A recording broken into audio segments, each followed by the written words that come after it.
ఐదు రాష్ట్రాల ఎన్నికల ఫలితాలపై హైదరాబాద్ ఈటీవీ స్టూడియో నుంచి విశ్లేషణ ప్రత్యక్ష ప్రసారం ద్వారా చూద్దాం.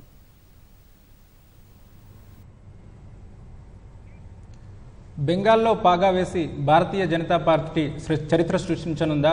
కేరళలో సాంప్రదాయానికి విరుద్ధంగా వామపక్ష కూటమి అధికారం చేజిక్కించుకోనుందా? పుదుచ్చేరిలో కాంగ్రెస్ భవితవ్యం ఏంటి? అస్సాంలో హంగేర్పడే అవకాశాలు ఏ మేరకు ఉన్నాయి? తమిళనాట స్టాలిన్ నేతృత్వంలోని డిఎంకే అతిపెద్ద పార్టీగా అవతరించనుందా? ఈ ప్రశ్నలన్నిటికీ సమాధానాలు మరికొద్దిసేపట్లో రానున్నాయి. ఐదు రాష్ట్రాల ఎన్నికల ఫలితాలకు సంబంధించి చర్చలో మనతో పాల్గొనేందుకు దామోదర్ ప్రసాద్ గారు సీనియర్ పాత్రికేయులు అందుబాటులో ఉన్నారు. అదేవిధంగా వెంపటి సందీప్ గారు తెలంగాణ భాజపా నాయకులు కూడా మనతో ఉన్నారు. సో ముఖ్యంగా వితౌట్ వేస్టింగ్ టైం చర్చలోకి వెళ్దాం. సార్, ముఖ్యంగా చూసుకున్నట్లయితే రెండు జాతీయ పార్టీలు, అటు భాజపా కావచ్చు ఇటు కాంగ్రెస్ కావచ్చు, చాలా రాష్ట్రాల్లో నెక్ టు నెక్ కావచ్చు, అదేవిధంగా మిగతా కూటముల్లో భాగస్వామ్య పోటీలో ఉన్నాయి. సో ఈ ఆయా రాష్ట్రాల్లో మెజార్టీ స్థానాలు ముఖ్యంగా సార్వత్రిక ఎన్నికలకు ముందు నెగ్గడం వీటికి ఎంతవరకు ప్రతిష్టాత్మకం?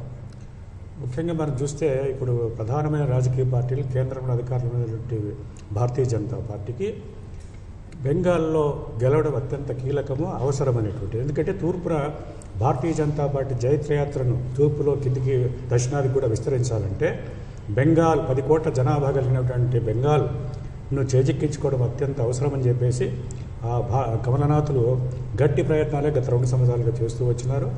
అందుకు మరి దాదాపు ప్రధానమంత్రి మోడీ గారు 20కి పైగా బహిరంగ సభల్లో ప్రసంగించారు. హోంమంత్రి అమిత్ షా గారు కూడా 2015 నుంచి ఆయన బెంగాల్ని ఏ విధంగా తన దారికి తెచ్చుకోవాలి, ఇతర ప్రభావం నుంచి దీదీ ప్రభావం నుంచి తప్పించి భారతీయ కాషాయ జెండా ఎగురవేయాలనేటువంటి కొత్త నిశ్చయంతో ఆయన పావులు కలుపుతూ వచ్చినారు. అందుకనే అందులో భాగంగానే బెంగాల్ జనాభా సామాజిక స్వరూపాన్ని కనుక మనం చూస్తే దాదాపు 24% ఎస్సీలు, షెడ్యూల్ కులాల వాళ్ళు, 6% మన షెడ్యూల్ తెగల వాళ్ళు, అంటే గిరిజనులు, ఆదివాసీలు, అంటే ఇది 30% మంది వాళ్ళే ఉన్నారు. ఇది కాకుండా మరి మరో వంక చూస్తే మనము దాదాపు 28% మంది ముస్లింలు ప్రధానంగా, అంటే బంగ్లాదేశ్ నుంచి వలస వచ్చిన వాళ్ళు కావచ్చు, స్థానికంగా ఉన్నవాళ్ళు, కానీ ఆ మైనారిటీలు గతంలో వామపక్ష ఫ్రంట్కు మద్దతుదారులుగా ఉన్నప్పటికీ కూడా 2011లో నిర్దాక్షిణ్యంగా వామపక్షాలని అదే అజెండాతో గద్దెదించినటువంటి మమతా బెనర్జీ వెంట వాళ్ళు నడిచారు ఆ రోజున. తర్వాత 2016 శాసనసభ ఎన్నికల్లో కూడా మరింత ఇతోధికంగా దాదాపు 211 స్థానాల అత్యధిక మెజారిటీతో మమతా దీదీ అధికారంలోకి వచ్చారు. అప్పటి నుంచి కూడా భారతీయ జనతా పార్టీ ఒక కృతనిశ్చయంతో ఆ బెంగాల్ను చేజిక్కించుకోవాలనేటువంటి ప్రయత్నం చేస్తూనే ఉన్నది. మరో వంక మనం చూస్తే కాంగ్రెస్ కూడా 2011లో కొంత రకమైన ప్రభావం చూపినప్పటికీ 2016 నాటికి బలహీనపడుతూ వచ్చింది. 2019 లోక్సభ ఎన్నికల నాటికి ఈ సమీకరణ ప్రధాన శక్తులు భారతీయ జనతా పార్టీ ఒకవైపున, మరో వంక ఆ రాష్ట్రంలో అధికారంలో మమతా దీదీ నాయకత్వంలో అధికారంలో ఉన్నటువంటి టీఎంసీ, ఈ రెండింటి మధ్య ప్రధాన శక్తులుగా వచ్చి అనూహ్యంగా ఆశ్చర్యకరంగా మరి భారతీయ జనతా పార్టీ 18 పార్లమెంటు స్థానాలు చేజిక్కించుకోగలిగింది. అది అనే రీతిలో అప్పటి నుంచి కూడా ఈమెను టీఎంసీని నిర్వీర్యం చేసి ఆ చీలికలు తెచ్చి ఆ కేడర్నంతా తమ వైపు నాయకులు దాదాపు 30 మంది ఎమ్మెల్యేలను కూడా తమ వైపు రాబట్టుకొని ఒక కకావికలు చేసేటువంటి వ్యూహాన్ని అనుసరించింది. అందులో భాగంగానే ఇతర పార్టీల వారిని, అంటే సాధారణంగా అక్కడ భారతీయ జనతా పార్టీకి 4% ఓటు ఉన్నటువంటి భారతీయ జనతా పార్టీ 2010 నుంచి 16 నాటికి 10%కి పెంచుకుంటే 16 నుంచి 2019 లోక్సభ ఎన్నికల నాటికి 40% ఓట్లకు రావడం చాలా అపూర్వము. ఒక అమోఘమైనటువంటి చాకచక్యంతో ఆ పార్టీ నాయకత్వం వహించిన తీరుని మనం ప్రశంసించాల్సి ఉంటుంది. అంటే దాంట్లో అనేకమైన అనుచితమైనటువంటి, అనైతికమైనటువంటి ఫిరాయింపులు ప్రోత్సహించి ఉన్నప్పటికీ కూడా ఏ రాజకీయ పార్టీ అయినా రాజ్యాధికారం చేజిక్కించుకోవడమే ప్రధాన లక్ష్యంగా ఉంటుంది. కాబట్టి అక్కడ 40% వచ్చింది. మరి 4% మాత్రమే ఓట్ల తేడాతో ఈ ఎన్నికల్లో తలపడింది. అంటే ఇప్పుడు ఒక మొత్తం మూడో శక్తిగా వామపక్షాలు, ఒక సిపిఎం నాయకత్వంలో ఒక పక్క 160 స్థానాలకు వాళ్ళు పోటీ చేయడము, 92 స్థానాలకు కాంగ్రెస్ పార్టీ పోటీ చేసి, ఫర్ఫరా మరి ఒక సంస్థ, ఒక ముస్లిం సంస్థతో దాదాపు వాళ్ళు కూడా దాదాపు 30-35 స్థానాలకు పోటీ చేయడం, అంటే ఇండియన్ సెక్యులర్ ఫ్రంట్ అనే పేరుతో వాళ్ళు రంగంలోకి రావడం, వీళ్ళంతా కలిసి వామపక్ష లౌకిక ప్రజాతంత్ర శక్తుల పేరుతో రంగంలోకి మూడో కూటమి ఏర్పాటు చేసినటువంటి పరిస్థితి బెంగాల్ స్వరూపాన్ని చూస్తే కనిపిస్తూ ఉన్నది.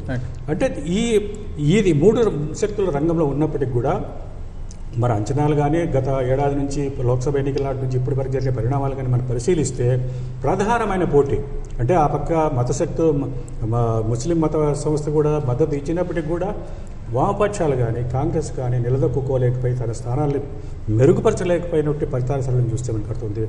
ఇప్పుడు పోటీ ప్రధానంగా ఈ ఎన్నికల్లో ఈ శాసనసభల్లో బెంగాల్లో మరి మమతా దీదీకి దాదా అంటే మన గౌరవ ప్రధానమంత్రి గారి ఆయన దాదాపు ఎన్ని సభలో ప్రసంగించారో మరి కేంద్ర మంత్రులు బీజేపీ అధ్యక్షుడు నడ్డా ఇలా తమ కార్యకర్తల బలగాన్ని అదేవిధంగా యూపీ ముఖ్యమంత్రి యోగి ఆదిత్యనాథ్ ఇలాంటి హేమహాయనీలంతా ప్రచారం చేసి మరి ఎలాగైనా దాన్ని బెంగాల్లో కమల దళాన్ని పెంపొందింపజేయాలి, కాషా జెండా ఎగరవేయాలి, తూర్పున తమ ప్రాభవ వైభవాన్ని ఈశాన్యం నుంచి కింది వరకు కూడా దక్షిణాది వరకు విస్తరించుకోవాలనే విస్తృత వ్యూహంలో భాగంగా వాళ్ళు చేశారు. అయితే అందులో కొంత వాళ్ళ వెనకంజ కనిపిస్తూ ఉన్నది. రాజకీయాల్లో ఇది సర్వసాధారణ కంటే ఒకటే 4% ఓటు ఉన్నటువంటి ఒక పార్టీని 40% ఓట్లకు తీసుకురావడం అనేది ఒక గొప్ప ఆ పార్టీ సాధించిన విషయం.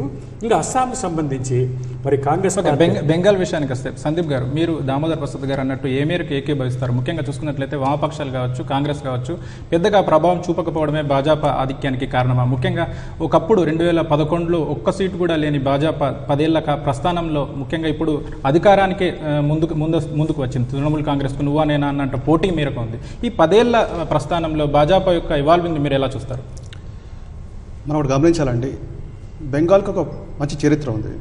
ఈరోజు ఆర్థిక వ్యవస్థ, ఇండియాలో ఆర్థిక వ్యవస్థ స్టార్ట్ అయింది బ్రిటిష్ కాలం ఉన్నప్పటి నుంచి. అది ఈస్ట్ ఇండియా కంపెనీ ద్వారా బెంగాల్ నుంచి స్టార్ట్ అయింది. బెంగాల్కి ఒక చారిత్రక ప్రాముఖ్యత ఉంది. గత ఇండిపెండెన్స్ నుంచి మనం చూస్తుంటే బెంగాల్ ఎప్పుడు సెంట్రల్ గవర్నమెంట్తో కోఆపరేట్ చేసిన చరిత్ర లేదు. అంటే బెంగాల్కి ఒక ఐడెంటిటీ ఉంది. బెంగాల్లో మాకు ఒక ఐడెంటిటీ ఇస్తే మేము కేంద్ర ప్రభుత్వంతో కోఆపరేట్ చేస్తామన్న ఒక భావం బెంగాల్ ప్రజలు చాలా ఉంది. అయితే మనం చూసాం, ప్రధానంగా ఇండిపెండెన్స్ తర్వాత కాంగ్రెస్ ఎక్కువసార్లు పరిపాలించింది రాష్ట్రాన్ని. తర్వాత ప్రాముఖ్యంగా లెఫ్ట్ పార్టీస్ ఒక 30 years పైన వాళ్ళు పాలించారు. తర్వాత ఇప్పుడు 10 years ఇప్పుడు మమతా బెనర్జీ. ఇప్పుడు ఏ పాలన చూసుకున్నా కూడా వెస్ట్ బెంగాల్కి సంతరించుకున్న ప్రాముఖ్యత పరంగా ఆర్థికంగా వెస్ట్ బెంగాల్ ఆర్థికంగా పురోగతి చెందలేదు. ఒకటి. రెండోది, వెస్ట్ బెంగాల్ ఉన్న లొకేషన్ ప్రకారంగా అంటే జియో స్ట్రాటజిక్ లొకేషన్ పరంగా అటు నార్త్ ఈస్ట్కి అదొక కీలక రాష్ట్రం అది. ప్లస్ సౌత్ ఈస్ట్ ఏషియా కూడా మాకు వెస్ట్ బెంగాల్ ఒక కీలక రాష్ట్రం ఇది ఆర్థిక వ్యవస్థ పరంగా చూస్తే. ప్లస్ అక్కడ నైబర్హుడ్ ఫస్ట్ పాలసీ అనేది మన ఫారెన్ పాలసీ ప్రకారం చూసుకున్నా కూడా బెంగాల్ అనేది ఒక ప్రాముఖ్యత సంతరించుకుంది మాకు, ఏది మన భాజపాకి. ప్లస్ ఈరోజు నరేంద్ర మోదీ గారు $5 trillion ఎకానమీ అని చెప్పేసి భారీ ఎత్తున ఒక మిషన్ తీసుకొని ఇండియాకి ఆ విధంగా ఆర్థిక పురోగతి చెందాలంటే వెస్ట్ బెంగాల్ అనేది మా చేతిలో ఉండాలి. ఎందుకంటే వెస్ట్ బెంగాల్ ఆర్థికంగా పురోగతి పొందడానికి ఎంతో పొటెన్షియల్ ఉంది అని గట్టిగా నమ్మి ఇటు బీజేపీ ప్లస్ అటు ఆర్ఎస్ఎస్ క్యాడర్ కూడా గత 10 సంవత్సరాల నుంచి మేము 2011లో మాకేమీ ఇన్ఫ్లుయెన్స్ లేకపోవచ్చు, కానీ మేము 10 సంవత్సరాల నుంచి దీదీ వచ్చినప్పటి నుంచి చెప్పాలంటే మేము చాలా గ్రౌండ్ వర్క్ చేసుకున్నాము. నెమ్మదిగా మేము మా యొక్క శక్తిని పెంచుకున్నాం. బూత్ స్థాయి నుంచి మొదలు పెడితే లాస్ట్కి మొన్న ఎంపీ 19 ఎలక్షన్స్ ఎంపీ వరకు చూసినా కూడా మేము నెమ్మదిగా చాప కింద నీరులాగా చెప్పాలంటే భాజపా విజయానికి ఏం దోహదం చేస్తాయంటారు? ముఖ్యంగా వామపక్ష కంచుకోవడం బద్దలు కొట్టి మరి దీదీ ఇప్పుడు 10 ఏళ్ల పాటు అధికారంలోకి వచ్చింది. సో దీదీ వైఫల్యాలే భాజపాకు ప్లస్ అయ్యాయంటారు. అంతే కదా సార్. ఇప్పుడు 2011లో ఏదైతే ఇష్యూస్ని అదే లేవనెత్తి లెఫ్ట్ ఫ్రంట్ని అంటే లెఫ్ట్ కూటమిని ఏదైతే కూల్చి మమతా బెనర్జీ అధికారంలోకి వచ్చిందో 10 సంవత్సరాలు ఆ ఇష్యూస్ని మర్చిపోయింది. Example syndicate Raj. ఒకప్పుడు లెఫ్ట్లో సోషలిజం అనే కాన్సెప్ట్తో స్టార్ట్ అయింది ఈ ఒక సిండికేట్ రాజ్. అంటే మనం 10 మంది కలిసి చిన్న బేరాలు చేసుకుందాం అన్న ఒక కాన్సెప్ట్తో, ఒక సోషలిజం అనే కాన్సెప్ట్తో, గ్రూప్ కాన్సెప్ట్తో ఒక సిండికేట్ రాజ్ వ్యవస్థ స్టార్ట్ అయింది. నెమ్మదిగా అది ఏమైందంటే ఆర్థికంగా ఎదగడానికి అదే అడ్డంగా అడ్డంగా అది ఏర్పడింది అన్నట్టు. ఇది లెఫ్ట్ ఫ్రంట్ని నిలదీస్తే వాళ్ళు ఏమన్నారంటే సోషలిజం కదా, వాళ్ళు బాగుపడుతున్నారు కదా అని చెప్పన్నారు. కానీ సోషలిజం అనేది ఏ రోజు కూడా ఏ వ్యవస్థలో కూడా దానివల్ల ఆర్థికంగా పురోగతి చెందడం అనేది మనకు దాఖలాలు లేవు. కాబట్టి నెమ్మదిగా దాన్ని ఇంకో సిస్టమ్ తీసుకొచ్చి అదే సిస్టమ్ని ఆర్థికంగా ఎదిగేటట్టు చూసుకోవడం వాళ్ళు చేయాల్సిన ప్రయత్నం, కానీ వాళ్ళు చేయలేదు. మమతా బెనర్జీ అదే ఇష్యూ లేవలెత్తింది. దాన్ని ఆపకుండా దాన్ని ఇంకా పెంపొంది ప్రోత్సహించింది. ఇదే సిండికేట్ రాజు ఈరోజు ప్రధాన కారణం. ఒకటి. రెండోది, వాళ్ళ మినిస్టర్స్, వాళ్ళ ఎంపీస్, వాళ్ళ ఎమ్మెల్యేస్ కట్ మనీ వ్యవస్థ ఉందని చెప్పేసి వాళ్ళు ఒప్పుకున్నారు. కరప్షన్, స్కామ్స్, స్కాండిల్స్, మీరు ఏం చెప్తే ఆ ఇష్యూస్ ఈరోజు వెస్ట్ బెంగాల్ ఉన్నాయి. వైలెన్స్ ఉంది, అనిశ్చితి ఉంది. ఓకే, మరి మీరు అన్నట్టు ఇష్యూస్ ఉన్నాయి, వైలెన్స్ ఉన్నది, అనిశ్చితి ఉంది. అయినా కానీ ఎగ్జిట్ పోల్స్ మమతా బెనర్జీ మరోసారి అధికారంలోకి వస్తారని, టీఎంసీ మరోసారి అధికారంలోకి వస్తారని మెజారిటీ ఆఫ్ ఎగ్జిట్ పోల్స్ వెల్లడించాయి. అదేవిధంగా ఫలితాల సరళి కూడా చూసుకున్నట్లయితే టీఎంసీనే ముందంజలో ఉన్నట్లు కనిపిస్తుంది భాజపా కన్నా. ఒకవేళ ఒకవైపు భాజపా 96 స్థానాల్లో ఆధిక్యంలో ఉంటే టీఎంసీ వచ్చేసి ఇప్పుడు 150కి పైచిలకు స్థానాల్లో ఆధిక్యంలో ఉంది. సో మీరేమంటారు దామోదర్ ప్రసాద్ గారు? ముఖ్యంగా భాజపా ఈ ఆధిక్యం కావచ్చు, ఎగ్జిట్ పోల్స్ ఫలితాల వెల్లడి కావచ్చు, ఫలితాల్లో రియాలిటీలోకి తీసుకొచ్చే వరకు ఏ మేరకు అవకాశాలు ఉన్నాయంటారు? భారతీయ జనతా పార్టీ ఈ స్థాయి కంటే దాదాపు 100 స్థానాలను గెలవగలిగే సత్తాకు చేరడమే నువ్వు అనే రీతిలో ఒక ప్రచార ఆర్భాటం కావచ్చు, ఇంకోటి కావచ్చు, మమతా దీదిలో ఒక భీతావహ పరిస్థితిని కలిగించినట్టు పరిస్థితి. మమత ఏక వ్యక్తి నియంత్రిత ధోరణి, పెత్తందారి ధోరణి అనుసరించిన విషయం మనకు తెలుసు. టీఎంసీ కార్యకర్తలు కూడా వాళ్ళ బలగాన్ని, అంటే అధికార యంత్రాంగంతో పాటు ఈ కార్యకర్తలు కూడా ప్రజలపైన, అంటే ఈ దీంట్లో సత్యం ఉంది కొంత. ఎందుకంటే వాళ్ళు ప్రభుత్వ పథకాల్లో వాళ్లకు లబ్ధిదారులకు చేర్చేటప్పుడు దాంట్లో కమిషన్లు గుంజడము, ఇవన్నీ కూడా శారదా కుంభకోణాలు, చిట్ ఫండ్ కుంభకోణాలు, ఇలాంటి అవినీతి, అంటే అవినీతి ఈ వ్యవస్థలో అంతర్భాగమైంది అనేటువంటి ఇది మనకు స్పష్టమవుతుంది. అయినప్పటికీ కూడా అంటే బెంగాల్ సాంస్కృతిక జాతీయవాదాన్ని, భాషా సంస్కృతుల పరిరక్షణ అనేటువంటి ఒక మహత్తర లక్ష్యాన్ని అక్కడ భద్రలోకులు కానీ, అక్కడ మేధావులు కానీ దాన్ని కాపాడుకుంటూ వస్తున్నారు. అది ఇప్పటికి కూడా ఎంత అసంతృప్తి ఉన్నప్పటికీ టీఎంసీ పైన, మమతా దీది నియంతృత్వ పాలన పైన కానీ ఎంత నిరంకుశత్వంగా వ్యవహరించినా కూడా కొంత వ్యతిరేకత ఉన్నప్పటికీ కూడా మరి వీళ్ళు ప్రతిపాదించినటువంటి విశాలంగా చెప్తున్నట్టు విశాల హిందుత్వ జాతీయ భావంలోకి వెళ్ళడానికి బెంగాల్ ప్రజలు సంసిద్ధంగా లేరని ఈ ఎన్నికలు మనకు స్పష్టం చేస్తున్నాయి. ఎందుకంటే దానికి కారణాలు కూడా ఉన్నాయి. అక్కడ ఉన్నటువంటి సామాజిక స్వరూపం, అంటే ఇప్పుడు మనం అనుకున్నట్లు దాదాపు 30% మంది ఆదివాసీలు, దళితులు, బడుగు వర్గాలు తెలిస్తే ఇంకా 50% పైన అవుతారు. ఇది కాకుండా మైనారిటీలు దాదాపు 28 నుండి 30% మంది ఉన్నటువంటి వీళ్ళని ఏ ప్రభుత్వమైనా రేపు భారతీయ జనతా పార్టీ అధికారులకు నిర్లక్ష్యం చేయడానికి వీల్లేదు. అందుకనే ఈ విచార వ్యూహంలో భాగంగానే భారతీయ జనతా పార్టీ దళితులను, ఆదివాసులను మచ్చిక చేసుకుని గత లోక్సభ ఎన్నికల్లో 18 స్థానాలు సాధించగలిగింది. దాన్ని మరింత ముందుకు తీసుకుపోయి వాళ్ళ దన్నుతో, అంటే మరి బంగ్లాదేశ్ నుంచి మరి దేశ విభజన సమయంలో కానీ, ఆ తర్వాత బంగ్లాదేశ్ యుద్ధ సమయంలో కానీ మన దేశానికి వచ్చినటువంటి మతువాలు, రాజవంశీలు అనేటువంటి వాళ్ళు ఉత్తర బెంగాల్లో వాళ్ళు అధికంగా ఉంటారు. మతువాలు కూడా వీళ్ళ మతువాలు అంటే బెంగాల్లో ఉన్నటువంటి వాళ్ళలో మతువాలు 20% మంది, 60 దళిత శాఖల్లో వీళ్ళు 20%గా ఉంటారు. అందుకని ప్రధానమంత్రి మోడీ గారు కూడా ఇటీవల బంగ్లాదేశ్ పర్యటనకు వెళ్ళినప్పుడు అక్కడ మతువాల మఠము హరిశంత్ సింగ్ ఠాకూర్ మఠాన్ని సందర్శించి ఆ విధంగా వాళ్ళని ప్రసన్నం చేసుకొని ఆ రకంగా దళితులు, ఈ రాజవంశీలు, మతువాలు, ఇతర వెనుకబడిన వర్గాలు వీళ్ళ మద్దతుతో, వీళ్ళ దన్నుతో, అంటే 70% హిందువుల్లో ఒక 50% అయినా వాళ్ళని మచ్చిక చేసుకొని వాళ్ళని ప్రసన్నం చేసుకొని తాము అధికారం రాగట్టు వ్యూహాన్ని ఒక పకడ్బందీగా అమలు చేసినారు. అయితే ఈ ఇతర హిందూ సమాజంలో అంత విభజన లేకుండా మమతా దీదీని కూడా ఆదరించే వాళ్ళు గణనీయంగానే ఉన్నట్లుగా స్పష్టమవుతూ ఉంది. సమీకరణలు ఒకవైపు పక్కన పెడితే ముఖ్యంగా బెంగాల్ ఒకప్పుడు ప్రభుత్వం కనిపించేది కాదు, ఎక్కడ చూసినా సిపిఎం కార్యకర్తలే కనిపించేవారు. అదే పోకడలను తృణమూల్ కాంగ్రెస్ కూడా అవలంబించినట్లు మనకు తెలుస్తుంది. సో ఇదే మనకు బీజేపీకి ప్లస్ అయ్యింది అని మీరు భావిస్తున్నారా? ఖచ్చితంగా సార్, అదే చెప్తున్నాను. ఈరోజు ఇందాక చెప్పినట్టుగా ఆర్థికంగా మాకు వెస్ట్ బెంగాల్ ఒక కీలకది ఒకటి. రెండోది ఐడెంటిటీ ప్రిజర్వేషన్, అంటే వెస్ట్ బెంగాల్కి ఆత్మగౌరవం ఆ ప్రజలకి. అంటే మమ్మల్ని మా ఐడెంటిటీని మాకు ఇస్తే మేము కోఆపరేట్ చేయడానికి రెడీగా ఉన్నామని చెప్పేసి గత ఇండిపెండెన్స్ నుంచి మనం చూస్తూనే ఉన్న చరిత్ర. సో వెస్ట్ బెంగాల్లో ఆర్థికంగా ముందుకెళ్ళారు. ప్లస్ ఏ పార్టీ కూడా వాళ్ళ ఆత్మగౌరవాన్ని గుర్తించింది లేదు. ఈరోజు మీ వెస్ట్ బెంగాల్లో మేము చెప్తున్నాం, యుఎన్లో అధికారికంగా వాళ్ళ భాష గుర్తింపు కోసం చెప్పి మేము మేనిఫెస్టో ప్రస్తావించాం. రెండోది మేము ఇన్ఫిల్ట్రేషన్ ఆపుతామని చెప్పి చెప్పాము, ప్లస్ వైలెన్స్ ఆపుతామని చెప్పేసాము.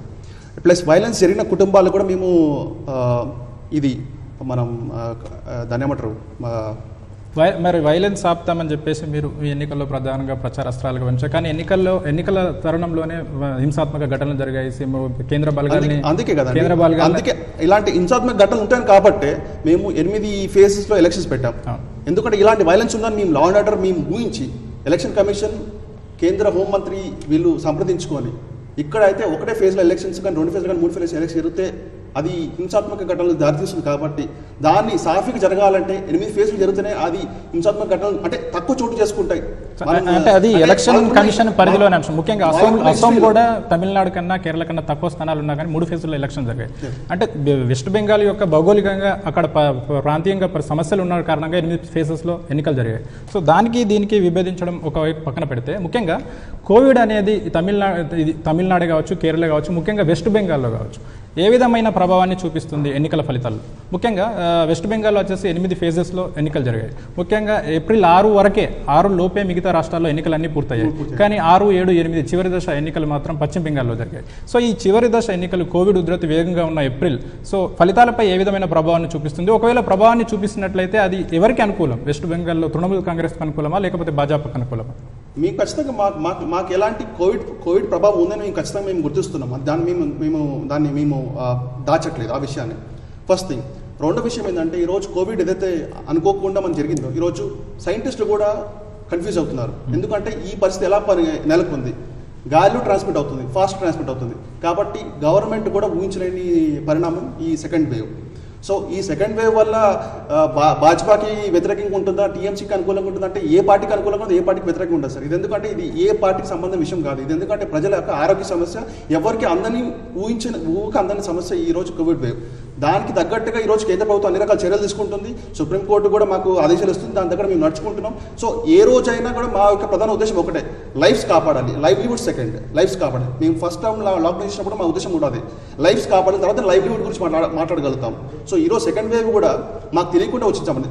ఒకవేళ మాకు తెలిసి ఉంటే దాని దగ్గర మేము చర్యలు తీసుకునే వాళ్ళం. ప్లస్ ఒకవేళ అలాంటి ప్రాబ్లం వచ్చినా కూడా ఎలక్షన్ కమిషన్ వాళ్ళు ఏమైనా జాగ్రత్తలు తీసుకోవాలి. సో అది మా కేంద్ర ప్రభుత్వం సమస్య కాదు. ఒకవేళ కోవిడ్ అనే మిస్మేనేజ్మెంట్ అయినా కూడా ఎలక్షన్స్లో అది ఎలక్షన్ కమిషన్ ఒక సమస్య, కేంద్ర ప్రభుత్వ సమస్య కాదు. ఒక ఎలక్షన్ కమిషన్ వచ్చి కేంద్ర ప్రభుత్వానికి సంప్రదిస్తే మాత్రం దాని దగ్గరగా మా యొక్క సమాచారం మేము అందించేవాళ్ళం. సో ఇది ఈ పరిణామం ఏదో చోటు చేసుకుందో లాస్ట్ ఎలక్షన్స్ ఫేజెస్లో వెస్ట్ బెంగాల్లో, అది ఏ పార్టీకి అనుకూలం అనుకోవడం లేదు. దానివల్ల కొంచెం ఏమైనా ఓటర్ పర్సెంటేజ్ కొంచెం తగ్గుంటొచ్చేమో అని అనుకుంటున్నాను. ఎగ్జాక్ట్ డీటెయిల్స్ నా దగ్గర లేవు. బట్ ఓటర్ టర్నౌట్ కొంచెం తగ్గే ఛాన్స్ ఉందని అనుకుంటున్నాను. బట్ ఏదైనా కానీ అది యాంటీ ఇన్కంబెన్సీ ఉంటుందని మేము ఊహించుకుంటున్నాం. సో దామోదర్ గారు, ముఖ్యంగా సందీప్ గారు అన్నట్టు కోవిడ్ ప్రభావం ఎన్నికల ఫలితాలపై ఏ మేరకు ఉండదు అని చెప్పేసి అంటున్నారు. ముఖ్యంగా కోవిడ్ నాయకత్వం కూడా ఎన్నికల ఫలితాలపై సుదీర్ఘంగా ఉంటుందని చెప్పేసి కొన్ని అంచనాలు. ముఖ్యంగా చూసినట్లయితే కేరళ కావచ్చు, తమిళనాడు కావచ్చు, అక్కడ కోవిడ్ని కట్టడి చేసిన నాయకత్వం ముఖ్యంగా అటు పినరయి విజయన్ది కావచ్చు, ఇటు పళనిస్వామిది కావచ్చు, కొంత కీర్తించిన దాఖలాలు. సో అవి ఫలితాల్లో ఏ మేరకు ప్రతిఫలించే అవకాశాలు? తప్పకుండా ప్రభావం చూపుతాయి. ఎందుకంటే ప్రజలు జీవన మరణ సమస్య ఈరోజు కరోనా మహమ్మారి అందరినీ కబళిస్తూ భీతావ పరిస్థితి సృష్టించి ఎప్పుడు ఎవరి ప్రాణాలు పోతాయనేటువంటి ఆ భయాందోళనలు ఉన్నటువంటి నేపథ్యంలో ఈ ఎన్నికల్లో 8 దశలు జరపడమే ఒక విచిత్రమైనటువంటిది.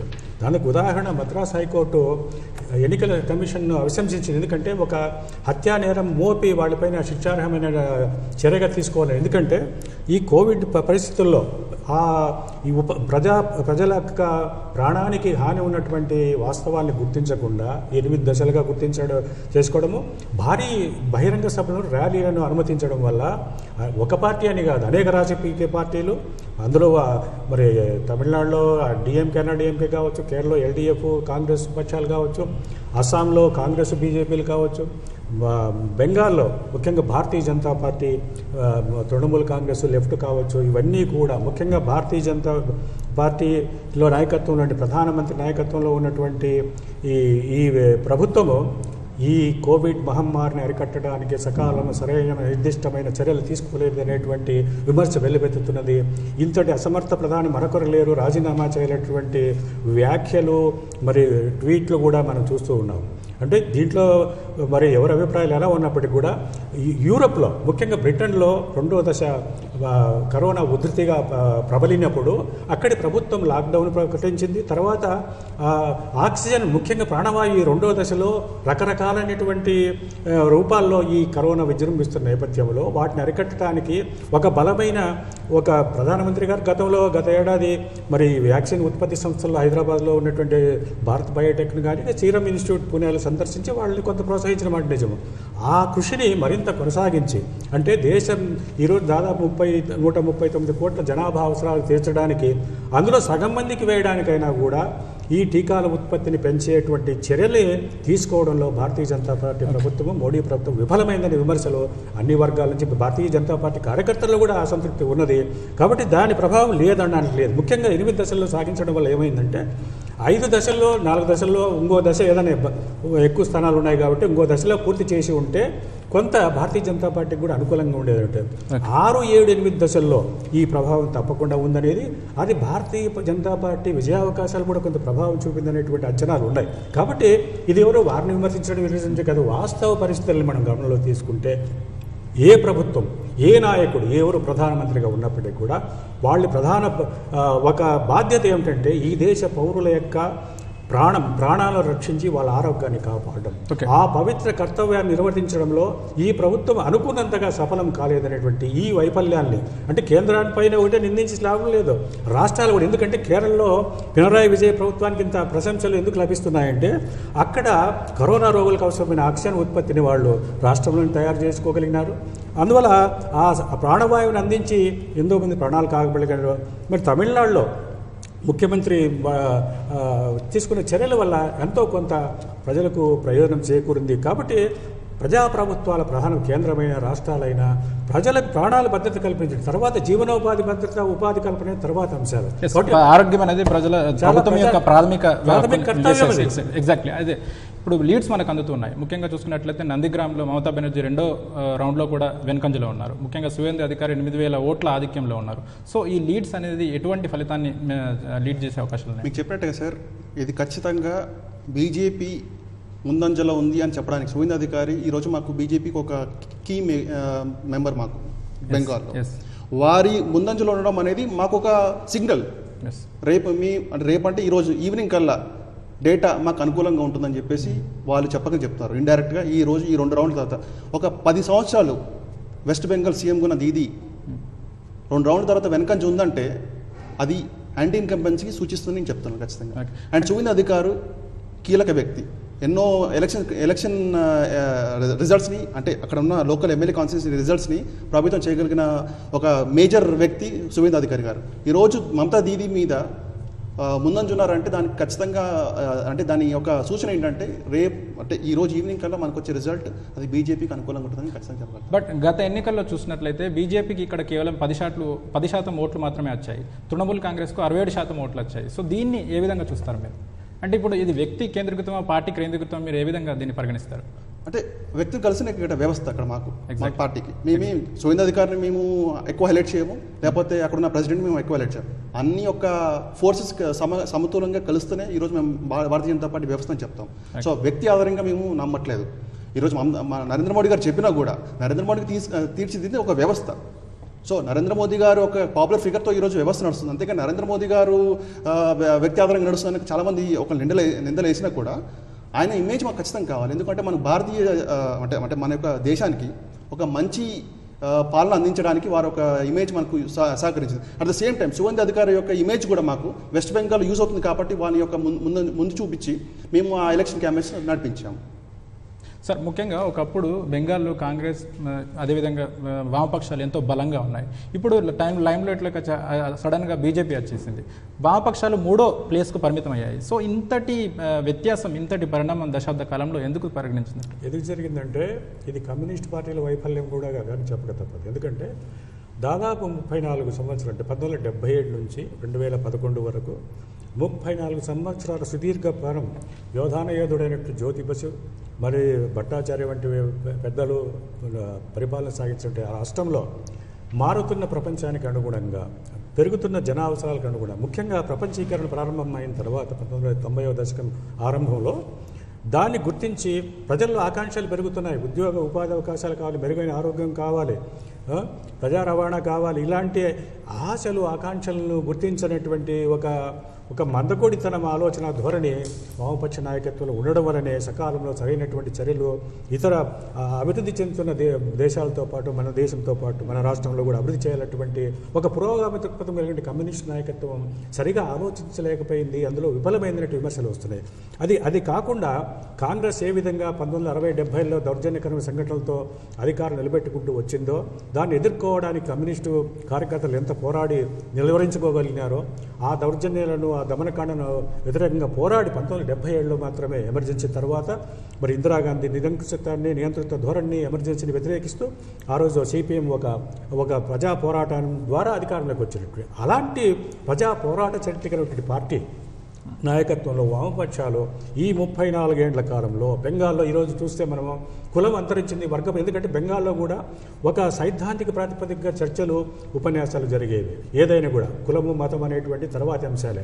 అలాంటి ఒక అభ్యుదయక ధోరణి ముఖ్యంగా చూస్తే మనం 1930 నుంచి కూడా దేశ విభజనకు ముందు కూడా ఒక బెంగాల్ సాంస్కృతిక ఉద్యమానికి మన హేమాహేమీలైనటువంటి మరి రాజా రామ్మోహన్ రాయ్, ఈశ్వర చంద్ర విద్యాసాగర్ లాంటి సంఘ సంస్కర్తలు ఎందరో మూఢాచారాలకు వ్యతిరేకంగా విద్యా అభివృద్ధికి వ్యతిరేకంగా చేసినటువంటి కృషిని మనం మరవలేము.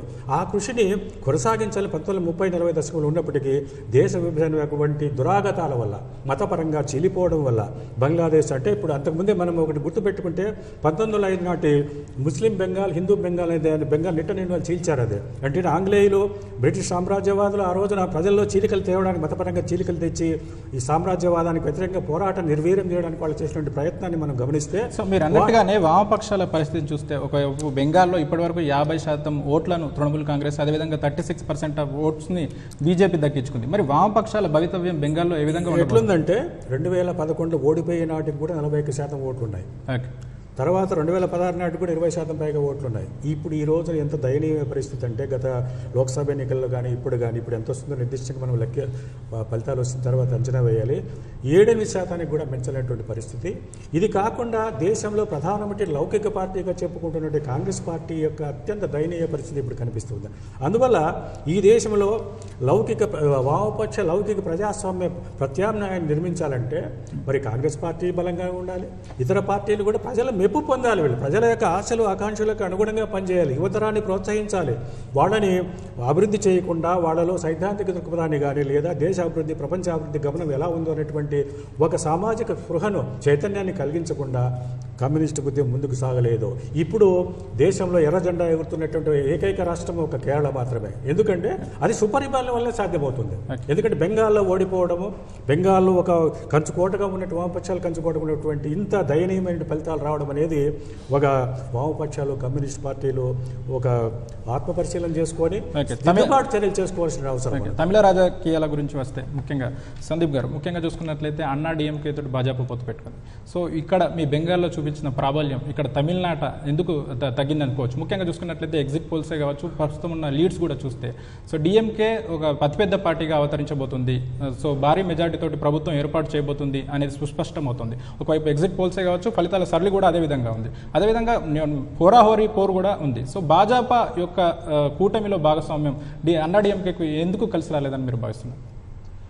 ప్రధానంగా ఈరోజు తమిళనాడు ఎలక్షన్స్ చూస్తే ఒక ప్రాముఖ్యత, హేమాయిమూలైన కరుణానిధి గారు అలాగే అమ్మాని కొలవబడి జయలలిత గారు ఈరోజు ఎలక్షన్స్లో లేరు.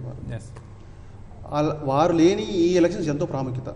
సో ఇప్పుడు ఇది ఒక టెస్ట్ ఆఫ్ అటు డిఎంకే కానీ డిఎంకే కొత్త లీడర్షిప్కి కానీ ఇటు అన్న డిఎంకే లీడర్షిప్కి కానీ ఒక పెద్ద అగ్ని పరీక్ష చెప్పవచ్చు ఈ ఎలక్షన్స్. ఎందుకంటే వాళ్ళ గైడెన్స్ ఈరోజు ఎలక్షన్స్లో కొదవైంది ఈరోజు. అయితే అన్నా డిఎంకే అనేది లాస్ట్ టైమే మనం ఊహించలేదు వస్తుందని చెప్పేసి 2016లో. జనరల్గా ఇటు కేరళ కానీ అటు తమిళనాడులో ఎవ్రీ 5 years ఒక ఆల్టర్నేట్ అవుతున్న మనకు ఒక చరిత్ర ఉంది. లాస్ట్ టైం మనం ఊహించలేదు ఏఐడిఎంకే వస్తుందని చెప్పేసి వచ్చింది. సో యాంటీ ఇన్కంబెన్స్ ఫ్యాక్టర్ కొంచెం ఉంది ఒకటి. రెండోది జయలలిత గారు లేకపోవడం వల్ల అన్నా డిఎంకేలో కాస్త ఆ ఫ్యాక్షన్స్ ఆ గొడవ ఉంది ఒకటి. రెండు మేము ప్రాంతీయ పార్టీతో పొత్తు పెట్టుకుని చేస్తాం. సో బీజేపీ ఓ విధంగా చెప్పాలంటే జయలలిత గారు కాలం చెందాక బీజేపీయే పెద్ద దిక్కుగా ఉండి అన్నా డిఎంకేని కాపాడుతూ తీసుకొచ్చాం. ఎందుకంటే అనిశ్చితి అనేది మాకు పవర్ ముఖ్యం కాదు, అనిశ్చితి నెలకొద్దు రాష్ట్రాలలో. సో మేము ఆ ఫ్యాక్షన్స్ని కంట్రోల్ చేస్తూ రేపు వాళ్ళతో పొత్తు పెట్టుకొని మేము మళ్ళా రిటర్న్ రావాలని చెప్పేసి ఒక ఉద్దేశంతో మేము వచ్చాము. కానీ ఈరోజు తమిళనాడు ప్రజలు ఎందుకో దాన్ని జీర్ణించుకోలేక డిఎంకే వైపు మొగ్గు చూపుతున్నారు. మరి డిఎంకే ఏ విధంగా మాకంటే బెటర్ పరిపాలన అందిస్తుంది అనేది దక్షిణాది రాష్ట్రాలు ఎప్పుడు కానీ ప్రత్యామ్నాయ రాజకీయ శక్తికే అవకాశం ఇస్తూ ఉంటారు. వాళ్ళు ఎవ్రీ 5 years వాళ్ళు అధికారాన్ని మారుస్తూ ఉంటారు. అయితే గతసారి మాత్రం 2 దఫాలు జయలలిత నేతృత్వంలోని అన్నా డిఎంకేకి ఇచ్చారు. అయితే ఈసారి చూసుకున్నట్లయితే పరిస్థితులు విభిన్నంగా ఉన్నాయి. ముఖ్యంగా మీరు అన్నట్లు కరుణానిధి జయలలిత లేకుండా జరుగుతున్న మొట్టమొదటి ఎన్నికలు ఈసారి. అయితే అన్నా డిఎంకేకు జయలలిత లేకపోవడం, ముఖ్యంగా నాయకత్వానికి అటు పళనిస్వామి కావచ్చు, పన్నీర్ సెల్వం కావచ్చు, టీటీవీ దినకరన్ కావచ్చు, శశికళ కావచ్చు, ఇట్లా అనేక మంది నాయకత్వానికి సంబంధించి పోటీ ఉన్నారు. ఇటు డిఎంకే చూసినట్లయితే ఏకైక ఒక వారసుడు స్టాలిన్ కనిపించడం, అది కూడా ఒక రకమైన కారణం. అదే ఇప్పుడు మీరు చెప్పే మేజర్ పాయింట్. ఇప్పుడు డిఎంకేకి ఒక వారసత్వ రాజకీయం నడుస్తుంది అక్కడ. సో ఆయనే డిఎంకేని ఒక విధంగా కంట్రోల్ గుప్పిట్లో తెచ్చుకున్నారు. ఇప్పుడు ఇందాక మీరు చెప్పిన ఏఐడిఎంకే అన్న డిఎంకేకి ఒక మేజర్ డిఫరెన్స్ ఈరోజు ఉన్నది ఏంటంటే అది లీడర్షిప్ అనేది అక్కడ మాకు కొదవైంది. ఏది ఏఐడిఎంకేలో మేము వాళ్ళతో పొత్తు పెట్టుకున్నాం కాబట్టి. డిఎంకే మీరు 19 ఎలక్షన్ చూస్తే, ఎంపీ ఎలక్షన్ చూస్తే డిఎంకే పొజిషన్ అన్ని సీట్ల మీద వాళ్ళు గెలిచారు. దాన్ని బట్టి మనకి ఏమర్థం అంటే టీఎంకే స్టాలిన్ గారికి డిఎంకే మీద పూర్తి పట్టు ఏర్పడింది. అదేవిధంగా ఒక లీడర్కి ఏఐడిఎంకే మీద పొత్తు అంటే పూర్తి పట్టు ఏర్పడలేదు. So one of the reasons అంటే ఈరోజు తమిళనాడు ప్రజలు డిఎంకే వైపు మొగ్గు చూపడం ప్రధాన కారణం ఆ లీడర్షిప్ ఫెయిల్యూర్. అంతేగాని మేము పరిపాలన అందించలేదని చెప్పేసి మేము అనుకోవడం లేదు. ఖచ్చితంగా ఒక లీడర్షిప్ క్రైసిస్. అంటే వీళ్ళు రేపు ఇంకొక 5 సంవత్సరాలు ఇస్తే వీళ్ళు అంటే స్టేబుల్గా మాకు పరిపాలన అందిస్తారని ఒక నమ్మకం ఏర్పడలేక డిఎంకే వైపు మొగ్గు చూపుతారని నేను అనుకుంటున్నాను. అంతే. ఓకే, మీరేమంటారు దామోదర్ ప్రసాద్ గారు? ముఖ్యంగా లీడర్షిప్ క్రైసిస్ వాక్యం ఉండడం వల్లనే డిఎంకే స్టాలిన్ వైపు తమిళ ప్రజలు మొగ్గు చూపడానికి కారణమని మీరు భావిస్తున్నారా? ముఖ్యంగా చూసుకున్నట్లయితే అన్నా డిఎంకే వర్సెస్తో అయినప్పటికీ ముఖ్యంగా డిఎంకే వచ్చేసి 13 పార్టీల కూటమితోటి, అదేవిధంగా అన్నా డిఎంకే వచ్చేసి 10 పార్టీల కూటమితోటి బరిలోకి దిగాయి. సో ముఖ్యంగా మిగతా పార్టీల చేరిక అనేది ముఖ్యంగా ఈ ఎన్నికల్లో బరిలో నిలగడానికి, పోటీలో నెగ్గడానికి ఏ మేరకు దోహదం చేశాయంటారు? ముఖ్యంగా మనం గమనించాల్సింది ఏంటంటే భారతీయ జనతా పార్టీ ప్రబోధించే హిందుత్వ ఒక విచ్ఛిన్నకరవాదంగా తమిళనాడు ప్రజలు ద్రవిడులు పరిగణిస్తారు. కేరళలో కనీసం 12 నుంచి 14% ఓట్లు తెచ్చుకోగల భారతీయ జనతా పార్టీ తమిళనాడులో 2-3% ఓట్లు, అదే ఒక గుదిబండగా కూడా మారుతున్నది అన్నా డిఎంకేకి అనేటువంటి అభిప్రాయం ప్రబలంగా. భాజపా అన్నా డిఎంకేకి ఇప్పుడు తప్పకుండా అది చాలా మంది వెలిపిస్తున్న అభిప్రాయం. దానికి ముఖ్యంగా ఇంకోటి ఏమిటంటే అంటే అన్నా డిఎంకేలో చీలిక జయలలిత మరణించినప్పుడు కానీ ఒక శూన్యత ఏర్పడింది. ఆ నాయకత్వానికి వెన్నుదన్నుగా నిలిచినట్టు పన్నీర్ సెల్వం నిలబడితే తర్వాత శశికళ వచ్చి అధికార పీఠాన్ని దర్శించబోతే అడ్డుకుని మళ్ళీ ఎడప్పాడి పళనిస్వామిని ముఖ్యమంత్రి పీఠానికి తెచ్చి వాళ్ళిద్దరి మధ్య ఐక్యతను కూర్చింది భారతీయ జనతా పార్టీ. బెంగాల్లో వికసించిన కమలం ముఖ్యంగా తమిళనాట ఎందుకు వికసించట్లేదు? ఆ గాలి ఎందుకు బలంగా వేయట్లేదు? దక్షిణాది రాష్ట్రాలు కమల వికాసానికి అడ్డుగోడల. మీరు దీన్ని ఎలా చూస్తారు? ఎందుకంటే ఒక మౌలికమైన తేడా ఉంది. దక్షిణాదిలో అంత హిందూ దేవుడు దైవభావంలో కూడా తమిళనాడులోని దేవాలయాలు ఎక్కడున్నాయి? అంత ఘనమైనటువంటి వారసత్వ సంపద ఎక్కడ భారతదేశంలో చాలా సుసంపన్నమైన వారసత్వ చరిత్ర మనకు తమిళనాడులో ఉన్నది, దక్షిణాదిలో ఉన్నది. కానీ హిందుత్వ భావనలు అనేటువంటి ప్రజల్లో చీలికలు తెచ్చేటువంటి ధోరణి లేదు. ఒక విశాల దృక్పథమే ఉన్నది. కానీ వివిధ అంటే ముఖ్యంగా బడుగు బలహీన వర్గాల వాళ్ళు 70% మంది పైగా ఉన్నటువంటి తమిళనాడులో వాళ్ళు ఒక సుదీర్ఘ కాలం అంటే 1920వ శతాబ్దం ఆరంభం నుంచి జరిపినటువంటి పోరాటాలు, సామాజిక న్యాయం కోసము, ఆర్థిక అభ్యున్నతి కోసం చేసినటువంటి పోరాటాల యొక్క ప్రభావం తప్పకుండా ఈ రెండు కూడా అక్కడ కూడా కాంగ్రెస్ బలహీనమైంది. కాంగ్రెస్ పార్టీ అనేది కేవలం 25 స్థానాలకే పరిమితమైంది. అందువల్ల గతంలో 48 స్థానాలకు పోటీ చేసి 8 స్థానాలు గెలిచిన కాంగ్రెస్ పార్టీకి మళ్ళీ మన బీహార్ లాంటి దుస్థితి రాకుండా ఏం చేశారంటే ఈసారి 25కే పరిమితం చేయడం వల్లనే డిఎంకే ఈ మాత్రం స్థానాలైనా ఈ మాత్రం గెలుపు బాటలో పయనించగలిగింది. కానీ ఫలితాల సరళి చూస్తున్నట్లయితే పోటాపోటీగానే ఉంది. ముఖ్యంగా చూసుకున్నట్లయితే డిఎంకే 139 స్థానాలు, అదేవిధంగా అన్నా డిఎంకే 100 స్థానాలు దాదాపు నెక్ టు నెక్ గానే ఉంది. ముఖ్యంగా చూసుకున్నట్లయితే అన్నా డిఎంకే ఈసారి అధికారం పట్ల, ముఖ్యంగా హైట్రిక్ విజయం పట్ల చాలా ధీమాగానే ఉన్నట్లు కనిపిస్తోంది. ఎందుకంటే అన్నా డిఎంకే ప్రభుత్వం కూడా పళనిస్వామి ప్రభుత్వం కూడా కొంత ప్రశంసనీయ పనే చేసింది. అస్థిరత్వమైన ప్రభుత్వాన్ని సుదీర్ఘకాలం, ముఖ్యంగా 5 ఏళ్ల కాల పాటు ప్రభుత్వాన్ని నడిపారు ఆయన. ముఖ్యంగా కోవిడ్ ని కూడా చాలా క్లిష్టమైన సమయంలో పార్టీలో ఉన్న అనైక్యతను, చీలికలను, విభేదాలను అది ఎప్పటికప్పుడు సరిదిద్దుకుంటూ సరిచేసుకుంటూ ప్రభుత్వాన్ని అంటే పన్నీర్ పన్నీర్సెల్వం కూడా మచ్చిక చేసుకుని ఇతర నాయకులను కూడా దగ్గర చేసుకుని మన సమ్మిళిత అభివృద్ధి అంటారు, మన ప్రధానమంత్రి గారు చెప్పేటువంటి సమ్మిళిత అభివృద్ధిని ఆయన అమలు చేశారు.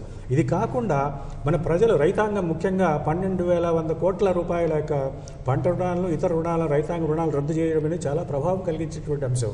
అది ఎన్నికలకు ముందు ఫిబ్రవరిలోనే ఆయన పళనిస్వామి ప్రభుత్వం తీసుకున్నది. ముఖ్యంగా దాన్ని ఎవరైనా ప్రశంసిస్తారు. ఎందుకంటే రైతాంగం మీరు తీవ్రమైన దుస్థితిలో సంక్షోభంలో ఉన్నప్పుడు అనేక మంది ఆత్మహత్య చేసుకునే తరుణంలో వాళ్ళకు ఈ మాత్రం ఊరట కలిగించేటువంటి ఒక ప్రధాన విధాన నిర్ణయం ఈ పళనిస్వామి ప్రభుత్వం తీసుకుంది. ఇది కాకుండా మరి వెనుకబడిన అంటే అత్యంత వెనుకబడిన వర్గాలు ఎంబీసీలు అంటాం మనం, వాళ్ళలో ఈ 1 ఇయర్లు అనేటువంటి ఒక కులానికి 10.5% రిజర్వేషన్లు ప్రత్యేకించడం కూడా ప్రభావం చూపినటువంటి పరిస్థితి ఉంటుంది. కాకుండా ఆదికుల వెలలార్లు అనే వాళ్ళని కూడా వాళ్ళకు ఎస్సీలో చేర్చడం ఇవన్నీ కూడా తప్పకుండా ప్రభావం చూపిస్తాయి. అంటే ఆయన ఇప్పుడే నాయకత్వాన్ని నిలదొక్కుంటూ తమ ముఖ్యంగా అన్నా డిఎంకే శ్రేణులు అండి, చీలిక వర్గాలు, అమ్మా ఎంకే కావచ్చు, దినకరన్ పార్టీ కావచ్చు, శశికళ, వీళ్ళందరూ ఐక్యమైతే డిఎంకేకి గట్టి పోటీ ఇచ్చే పరిస్థితి ఉన్నది. కాబట్టి ఇవి చీలికలు కావడం ఒక కారణం అయితే ఈ సంక్షేమ అభివృద్ధి కార్యక్రమాలు చేయడం కూడా కోవిడ్ని అరికట్టడానికి తీసుకున్న చర్యలు కూడా కొంత మంచి పేరే తీసుకొచ్చినాయి పళనిస్వామికి. కాబట్టి ఆయన నాయకత్వ దక్షతను కూడా కొంత ప్రదర్శించినాడు ఆయన. ఓకే సందీప్ గారు, ముఖ్యంగా చీలికలు దామోదర్ ప్రసాద్ గారు మాట్లాడినట్టు చీలికలు ఒకవేళ ఎవరి ఓట్ షేర్ని కొల్లగొట్టే అవకాశాలు ఉన్నాయి. ముఖ్యంగా మీరు అన్నాడీఎంకే తోటి పొట్టు పెట్టుకున్న భాజపాగా మీరు పళనిస్వామి నాయకత్వాన్ని ఏ విధంగా చూస్తారు? అదే మీరు చెప్పినట్టుగా మాకు ప్రధాన సమస్య ఒకటే, ఈరోజు ఏఐడీఎంకేలో పరిపాలన. ఇప్పుడు వీరు చెప్పినట్టుగా మేము ఎలాంటి అంటే మన తమిళనాడు యొక్క ప్రజల్లో హర్షించే విధంగా మేము పరిపాలన అందించాం. వారు చెప్పినట్టుగా ఎలాంటి అనిశ్చితి నెలకొన్నా కూడా ఫస్ట్ పళనిస్వామి గారు మేనేజ్ చేశారు. ఎటు పెద్ద అన్నగా మేము కూడా కేంద్రం నుంచి సహాయం అందించాం. మాకు మేము చెప్పినట్టు ఇందాక చెప్పినట్టు అనిశ్చితి ఏర్పడకుండా 5 సంవత్సరాలు గడువు పూర్తి కాలం ఒకటి మేము తీసుకున్న నిర్ణయాలు కూడా హర్షించేవి. కానీ ప్రధానంగా ఒకటే మేము చూసుకుంటుంది లీడర్షిప్ అనేది ఒక ప్రాబ్లం ఉంది అంతే. ఆ లీడర్షిప్ ఒక ప్రాబ్లం కానీ అంటే మేము ప్రజలకు మేము చెప్పగలిగి ఉంటే ఈరోజు ఇలాంటి ఎగ్జిట్ పోల్స్ కానీ ఇలాంటి ఒపీనియన్ పోల్స్ కానీ వచ్చేది ఉండదు. కానీ మీరు అన్నట్టు leadership crisis only problem, leadership crisis అని చెప్పేసి మీరు అంటున్నారు. ముఖ్యంగా పళనిస్వామి పోటీ చేసిన ఆయన స్థానం నుంచి ఆయన ఆధిక్యంలో ఉండడమే కాకుండా ముఖ్యంగా మెజారిటీ ప్రజలు ముఖ్యంగా తమిళనాడులో ఒక సర్వే నిర్వహించిన ప్రకారం ఎగ్జిట్ పోల్స్లో వెల్లడించిన ప్రకారం మెజారిటీ స్టాలిన్ తర్వాత అత్యధికులు పళనిస్వామిని సీఎం కావాలని చెప్పేసి కోరుకుంటున్నట్లు 37-40% పీపుల్ కూడా అల్టిమేటం ఇచ్చారు. సో మీరు అంటున్నట్లు ఒకవేళ అక్కడ లీడర్షిప్ క్రైసిస్ ఉంటే ఎందుకు ఉందని అంటారు? అంటే ముఖ్యంగా పోటీ వల్లనా లేకపోతే పళనిస్వామి నాయకత్వం వల్లనా? పళనిస్వామి నాయకత్వం మేము తప్పుపట్టారు అంటే లీడర్షిప్ కి పోటీదారులు ఎక్కువ ఉన్నారు అంతే. ఇప్పుడు ఈపీఎస్ ఒక వర్గం, ఈ వర్గాల పోరు వల్లనే ఒక రకమైన అనిశ్చితి అంతర్గతంగా ఏర్పడింది. కానీ అది అంటే ప్రభుత్వం తీసుకున్న నిర్ణయాలు ఎక్కడ మా అనిశ్చితి మేము చూపించలేదు, కానీ అంతర్గతంగా పార్టీలో ఒక అనిశ్చితి ఏర్పడింది. అనిశ్చితి ఎక్కడ ఉందంటారు? అంటే ప్రజల్లో ఉందా, మా నాయకుడు ఎవరు అని చెప్పేసి ప్రజల్లో ఉందంటారా, లేకపోతే పార్టీ అంతర్గత వ్యవహారాలు ఎక్కడ ఉందంట? అంటే ప్రజలకు మేము అదే చెప్పాను, ప్రజలకు మేము ఖచ్చితంగా మేము క్లియర్గా ఒక ఇండికేషన్ ఇవ్వలేకపోయాం. అంటే ఈ రోజు ఎడప్పాడి పళనిస్వామికి పూర్తి కంట్రోల్ ఏఐడీఎంకే మీద ఉంది అని ప్రజలు నమ్మలేకపోయారు. అట్ ద సేమ్ టైం ఓపీఎస్కైనా కంట్రోల్ ఉంది, పూర్తి కంట్రోల్ ఉంది, పూర్తి పట్టు ఉంది అని చెప్పేసి ప్రజలు నమ్మలేని పరిస్థితి ఏర్పడింది. అంటే నమ్మలేదంటే అది కంప్లీట్గా మాకు నెగిటివ్ వస్తుంది అని చెప్పట్లేదు, కానీ ఒక రకమైన ఓటర్స్కి ఒక కన్ఫ్యూజన్, ఒక రకమైన క్లారిటీ మనం ఇవ్వలేకపోయాం. ఇది ఏఐడీఎంకే పార్టీ మన తమిళ ప్రజలకి. ఒకటి ఇందాక మీకు చెప్పినట్టుగా వారి డిఎంకే కరుణానిధి గారు మరణించాక మన 2019 ఎలక్షన్స్లో 39 సీట్లు, 40 సీట్లలో 39 సీట్లు డిఎంకే కూటమి గెలిచింది. దాంట్లో 20 సీట్లు ఏదైతే డిఎంకే పోటీచిందో 20 సీట్లు డిఎంకే గెలిచింది. సో అక్కడ మీకు అర్థం చేసుకోవాల్సిన విషయం ఏంటంటే సార్వత్రిక ఎన్నికల్లో కూడా 38 చోట్ల డిఎంకే పూర్తి పట్టు, అంటే డిఎంకే మీద స్టాలిన్ గారికి పూర్తి పట్టు ఏర్పడింది. సో ఇక్కడ పట్టు కావాలి, లీడర్షిప్ కావాలి. ఇక్కడ తమిళనాడు ప్రజలు ఏం కోరుకుంటారంటే లీడర్షిప్ ఎవరు, మాకు లీడర్ ఎవరు, అనిశ్చితి లేకుండా మీకు పరిపాలన అందించగలుగుతారా అనే ఒక పార్టీ కోసం వేచి చూసింది. సో ఇక్కడ మీరు అన్నట్టుగా ఎగ్జిట్ పోల్స్ మేబీ ఏఐడీఎంకేకి ఏమంటారు కొంచెం మాకు నెగిటివ్ ఇచ్చినా కూడా మేము ఖచ్చితంగా పోటాపోటీ అనుకుంటున్నాం. ఖచ్చితంగా లాస్ట్ ఓటు వరకు మనం వేచి చూడాల్సింది నేను అనుకుంటున్నాను. సార్వత్రిక ఎన్నికల్లో ముఖ్యంగా 38 స్థానాల్లో డిఎంకేకి ప్రజలు అల్టిమేటం ఇచ్చారు. ముఖ్యంగా ఆ ఎన్నికల ఫలితాలే ఈసారి శాసనసభ ఎన్నికల ఫలితాలను రిప్రజెంట్ చేస్తున్నాయి తప్పకుండా. ఎందుకంటే గత మన లోక్సభ ఎన్నికలను ప్రామాణికంగా తీసుకుంటే చాలా నియోజకవర్గాల్లో డిఎంకేకి మెజారిటీ వచ్చింది. అన్నా డిఎంకే ఓట్ల శాతం క్రమక్రమంగా తగ్గుతూ వస్తుంది. అయితే ఇప్పుడు ఫలితాలు, ఈ ఎన్నికల ఫలితాలు కనుక చూస్తే, అంటే ఈ సరళి స్థిరంగా ఈ విధంగా కొనసాగితే దాదాపు 100 స్థానాల్లో ఆధిక్యతలో అన్నాడీఎంకే ఉన్నట్టు కనిపిస్తున్నది.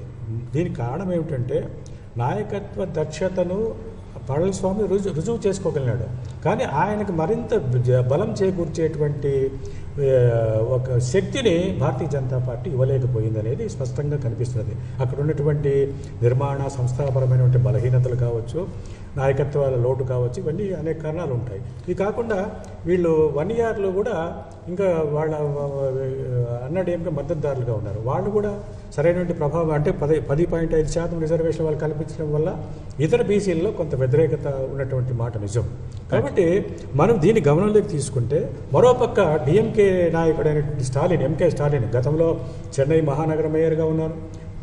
తన తండ్రి హయాంలో ఉప ముఖ్యమంత్రిగా పనిచేసినటువంటి అనుభవం ఆయనకు 60 ఏళ్ల వాడు ఆయన.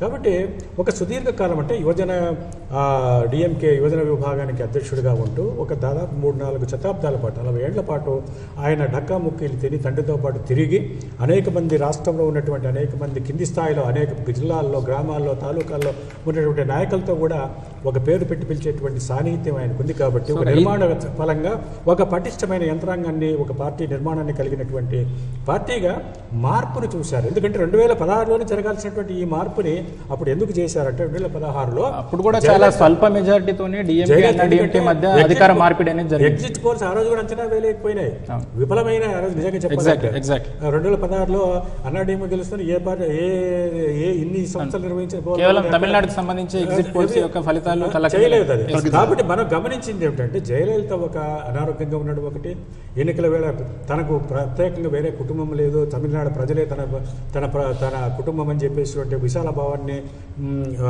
ఒక విజ్ఞప్తి చేస్తూ వాళ్ళ మెప్పు పొందడం వల్లే రెండోసారి అధికారంలోకి వచ్చింది. అనతికాలంలో మరణించడం జరిగింది. ఈ సంక్షోభం అంతా కొనసాగించిన విషయం మనం చూస్తున్నాం. ఇంకో విషయం, ఎందుకంటే భారతీయ జనతా పార్టీ మద్దతు ఎందుకు కోల్పోతుందంటే, మనం పక్కన ఉన్నటువంటి కర్ణాటకలో నిన్ననే జరిగినటువంటి ఈ పురపాలక సంఘ ఎన్నికల్లో 1-2 చోట్ల తప్ప మనం చూస్తే బళ్ళారిలో కానీ ఇతర మడికేరిలో కానీ, మడికేరి ఒక్క చోటే భారతీయ జనతా పార్టీ గెలిచింది, మరొక చోట ఎక్కడో గెలిచినట్టుంది. రామ్నగర్లో జేడీఎస్ గెలిచింది, మిగతా చోట అనేక చోట్ల విఫలమవుతూ ఉన్నది, ప్రజల్లో వ్యతిరేకత వస్తూ ఉన్నది. కారణం ఏమిటనేది భారతీయ జనతా, అంటే యడ్యూరప్ప సీనియర్ నాయకుడైన ఊహగుణం కలిగిన సైకిల్ పై తిరిగి ఆర్ఎస్ఎస్ ప్రచారకుడిగా ఉన్నటువంటి ఆయన ఒక రైతు నాయకుడిగా పేరున్నవాడు. అలాంటి చోట్ల కూడా ఈ వ్యతిరేకత ప్రబలుతున్నది, పెరుగుతున్నది. భారతీయ జనతా పార్టీ మీద విముఖత ఉన్న అంశాన్ని పరిశీలన చేసుకోవాల్సినటువంటి బాధ్యత భారతీయ జనతా పార్టీ. ఓకే, సో సందీప్ గారు, అస్సాంలో భాజపా ఆధిక్యంలో ఉన్నట్టు కనిపిస్తోంది. ముఖ్యంగా అస్సాంలో భాజపా తిరిగి అధికారాన్ని మళ్ళీ చేజెక్కించుకునే అవకాశాలు ఏ మేరకు ఉన్నాయి? సో ప్రతిపక్ష పార్టీల ప్రభావాన్ని మీరు ఏ విధంగా చూస్తారు? ఇందాక చెప్పినట్టుగా వెస్ట్ బెంగాల్ నార్త్ ఈస్ట్కి సౌత్ ఈస్ట్ ఏషియాకి ఎట్లయితే ఒక కీలక రాష్ట్రమో, మాకు నార్త్ ఈస్ట్కి కంప్లీట్గా ఒక కీలక రాష్ట్రం ఏంటంటే అస్సాం. అస్సాంలో మేము ఆల్రెడీ 2016లో మేము ప్రభుత్వం ఏర్పరిచాం. 5 సంవత్సరాలు ప్రజలకు హర్షించేదగ్గ మేము పాలన అందించాం. ఒకటి. రెండోది, మేము తీసుకొచ్చిన సంక్షేమ పథకాలైనా కానీ, మేము తీసుకొచ్చిన ఇన్వెస్ట్మెంట్స్ కానీ నార్త్ ఈస్ట్లో ప్రజలు హర్షించి ఈరోజు నార్త్ ఈస్ట్లో ప్లస్ ముఖ్యంగా అస్సాంలో డెవలప్మెంట్ మీద ఇష్యూ మాత్రమే మనకు చర్చ జరుగుతుంది, కానీ మిగతా ఏ ఇష్యూస్ మీద చర్చ జరగట్లేదు. కాబట్టి నార్త్ ఈస్ట్లో అస్సాం అనే ఒక ప్రాధాన్యత సంతరించుకున్న రాష్ట్రంలో డెవలప్మెంట్ మీద ఈరోజు చర్చ జరుగుతుంది. ఆ డెవలప్మెంట్ చర్చ ప్రకారంగా మేము లాస్ట్ 5 సంవత్సరాలు మేము కావాల్సిన సంక్షేమ పథకాలు, కావాల్సిన అభివృద్ధి మేము తీసుకొచ్చాం. కాబట్టి ఖచ్చితంగా అస్సాం ప్రజలు మళ్ళీ మాకు పట్టం కడతారని మేము నమ్ముతున్నాం. అంటే మోడీ ప్రభావం అస్సాం ఎన్నికల్లో ఏ మేరకు ఉందంటారు? మోదీ గారి ప్రభావం ఉంది. ఎందుకంటే ఇక్కడ మనం ఇందాక మీకు చెప్పినట్టుగా వెస్ట్ బెంగాల్లో మీకు ఒక అంశం మీకు చెప్పాను. వెస్ట్ బెంగాల్ చరిత్ర ఏంటంటే కేంద్ర ప్రభుత్వం ఎప్పటికీ కుమ్ములాటల వ్యవస్థ ఏర్పరచుకుంది. అంటే కేంద్ర ప్రభుత్వం ఎప్పుడు సహకరించిన దాఖలాలు లేవు. అది మన వెస్ట్ బెంగాల్లో. అస్సాంలో లాస్ట్ 5 సంవత్సరాల్లో బీజేపీ ప్రభుత్వం అక్కడ ఉంది.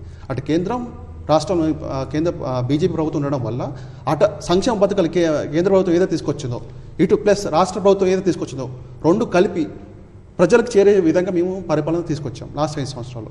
సో అటు మోదీ గారి ఫ్యాక్టర్ ఉంది, అటు ప్లస్ సోనోవాల్ యొక్క పరిపాలన, అటు హిమంత బిశ్వ శర్మ గారి యొక్క నాయకత్వం, అన్ని రకాలుగా మాకు అస్సాం ఈరోజు కరెక్ట్ పరిపాలన అందించగలిగాం. ఈరోజు ప్రజలు కూడా దాన్ని రిసీవ్ చేసుకొని మళ్ళీ మాకు పట్టగట్టడానికి సిద్ధంగా ఉన్నారు. అయితే కొన్ని మెజారిటీ ఎగ్జిట్ పోల్స్ అస్సాంలో భాజపాని తిరిగి అధికారంలోకి వస్తుంది. కొన్ని ఎగ్జిట్ పోల్స్ అస్సాంలో హంగ్ ఏర్పడే అవకాశాలు కూడా లేకపోలేదని చెప్తున్నాయి.